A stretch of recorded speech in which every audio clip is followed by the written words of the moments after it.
In 2006, Carol McElheney was traveling from her U.S. home in San Bernardino, California, to Paris, California, for a sheepdog competition.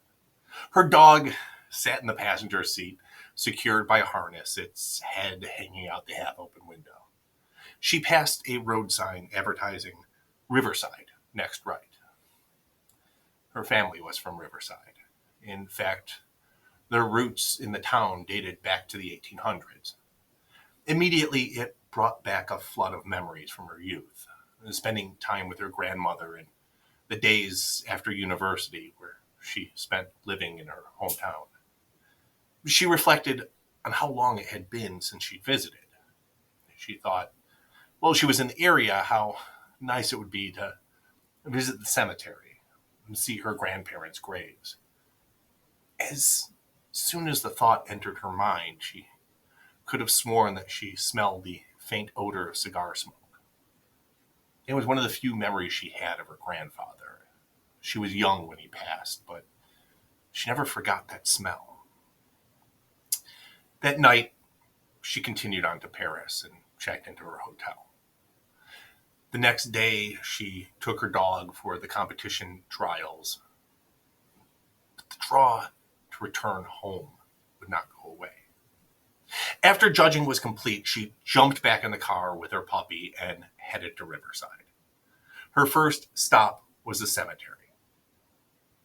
Except it wasn't there.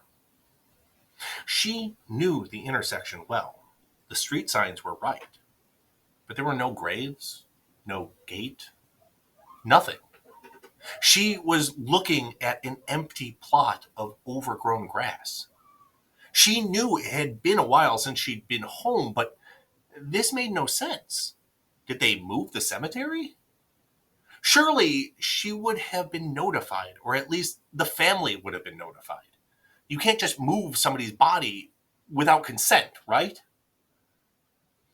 Confused, she went to the street where her aunt and her grandmother's houses had been. They were neighbors growing up, and she remembered fondly going between them as a child, playing in the yard and running from house to house. They were bungalows built in the 1920s. Her grandmother's was a Tudor style with a eucalyptus tree out front.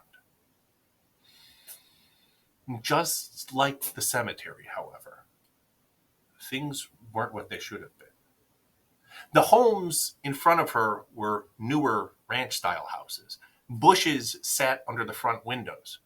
There was no eucalyptus tree, no older homes at all. This was a whole different neighborhood.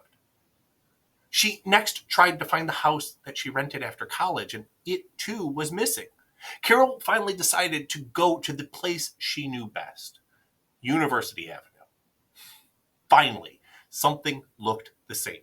Riverside City College and Central Middle School looked just like she remembered them. The rest of the street was not, however. Banks, insurance companies, restaurants, landmarks that she knew were gone. Worst yet, the streets were covered in litter and the buildings were scarred with graffiti. The people she saw made her uneasy. She feared that if she stopped and talked to someone here, she might be trapped there forever. She drove back to her hotel and was relieved to find that her key still unlocked the door. Finally, she was back in her own reality. 2 years later, her father passed away. He was buried in the plot beside her grandparents. This visit was far different than the last one. She attended the services in the cemetery and joined her cousin visiting the old haunts. Everything was back to normal, just as she remembered it in the 70s. This one, of course, is much harder to debunk. The only person with Carol that day was her sheepdog. And he isn't talking. At least not in this reality.